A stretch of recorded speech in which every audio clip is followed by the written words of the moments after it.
আমনের ভরা মৌসুম, পর্যাপ্ত মজুত থাকার পরেও দিনাজপুরে চালের দামের ঊর্ধ্বগতি, বিপাকে ভোক্তারা। সোমবার শহরের বাহাদুর বাজারে 2 থেকে 3 টাকা বেড়ে বিয়ার 28 চালের কেজি বিক্রি হচ্ছে 58 থেকে 62 টাকা। এছাড়া বিয়ার 29, 56 থেকে 60 টাকা, সুমন স্বর্ণ 48 টাকা, গুটি স্বর্ণ 47 টাকা, মিনিকেট 75 টাকা, নাজির শাইল 85 টাকা, জিরা কাটারি 115 থেকে 120 টাকা কেজি দরে বিক্রি হচ্ছে। চালের দামের লাগাম টানতে সরকারের হস্তক্ষেপ চান ক্রেতারা। চালের দাম বাড়াতে অনেক সমস্যা হয়েছে। ভালো যে চালটা খাতাম এখন অনেক বেশি দামে কিনতে হচ্ছে। দাম বাড়লে আমরা কিনবো কিভাবে? আমরা কিনতে পারতেছি না।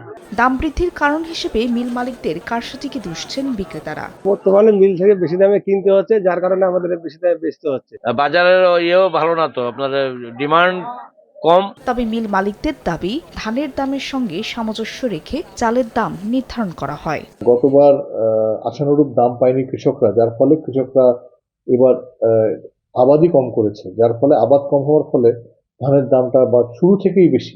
জেলায় চালের চাহিদা রয়েছে 7 লাখ মেট্রিক টন, এর বিপরীতে উৎপাদন হয়েছে 16 লাখ মেট্রিক টন চাল।